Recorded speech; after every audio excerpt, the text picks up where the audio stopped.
Xavier Offert, vous êtes criminologue, expert en terrorisme et également enseignant. Bonjour et merci beaucoup d'être en direct avec nous. Alors l'assaillant était un homme de 18 ans d'origine tchétchène, né à Moscou. Est-ce que son profil correspond aux critères de radicalisation déjà connus en France ?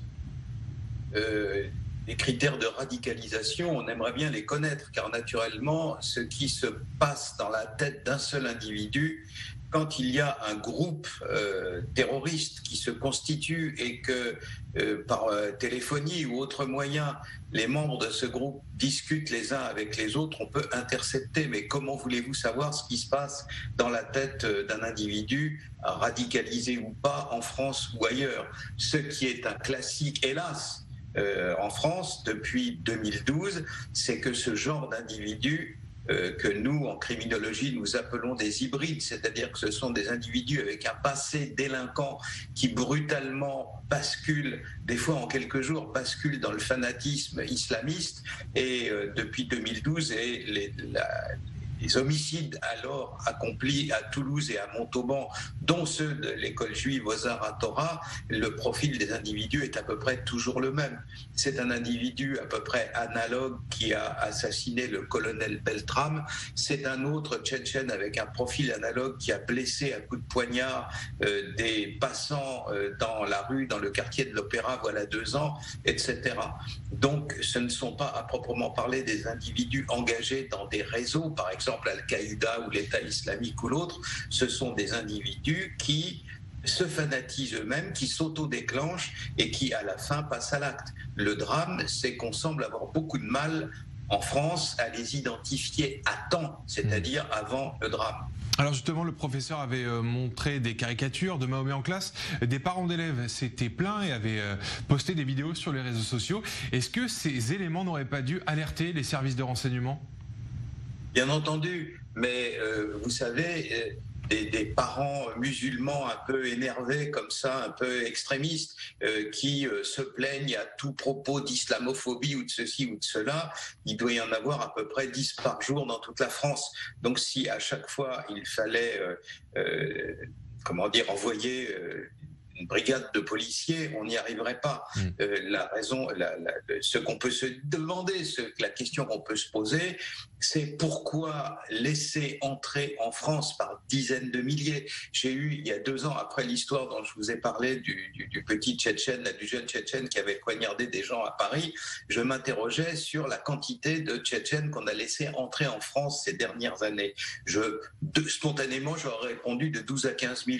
À l'époque, il y en avait déjà plus de 50 000. Les Tchétchènes sont un peuple qui est soumis à des conditions de vie difficiles. Donc certains, en Tchétchénie, je veux dire, certains de ces éléments juvéniles sont aguerris. Certains sont dangereux. On vient de le voir. Pourquoi laisse-t-on entrer en France par milliers et par dizaines de milliers des individus dont certains peuvent être dangereux? Je veux bien que des Tchétchènes âgés ou des femmes peuvent vouloir chercher un asile pour être un peu plus tranquilles dans leur vie, mais des éléments dangereux comme ça, souvenez-vous qu'il y a encore quelques mois, une centaine de Tchétchènes s'est réunie avec des armes par destination, avec des triques ou avec des matraques pour aller se battre contre d'autres bandes de Maghrébins à Dijon. Vous voyez qu'il me semble que les critères permettant d'accueillir sur le sol français des personnes qui ne menacent pas la sécurité et la vie des Français, ces critères en France présentement sont un peu lâches. Et je reviens donc à cette question que Xavier Offert. Quelle est aujourd'hui l'ampleur de la menace terroriste en France ? Je rappelle que vous êtes enseignant. Si tous les professeurs d'histoire-géographie lancent un débat contradictoire en classe en montrant des caricatures de Mahomet, ça pourrait déclencher une vague d'attaques terroristes ? Non, parce que heureusement, un seul est déjà trop, mais les individus capables de passer du stade de l'indignation au stade du passage à l'acte, c'est-à-dire de prendre un couteau et de se livrer à l'acte abominable de poignarder un homme à mort et après ça de lui couper la tête, heureusement, ils ne sont pas si nombreux que cela. J'avais le souvenir en 2012, quand on avait eu l'affaire de Mohamed Merah, des dirigeants de la communauté juive française et notamment des gens chargés de la sécurité des lieux de culte m'avaient dit « des Merah, y en a-t-il beaucoup en France ?» Parce que naturellement, ça pose un problème pour la sécurité de nos familles, de nos femmes, de nos enfants.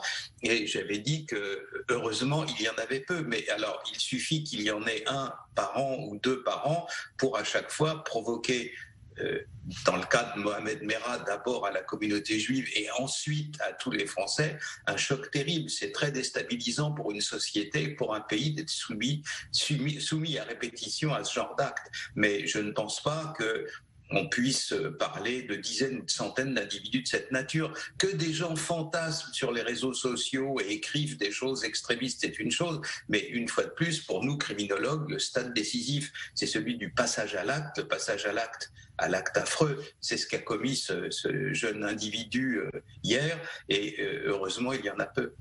Merci beaucoup, Xavier Refer, pour votre intervention en direct sur notre antenne. Je rappelle que vous êtes criminologue, expert en terrorisme et également enseignant.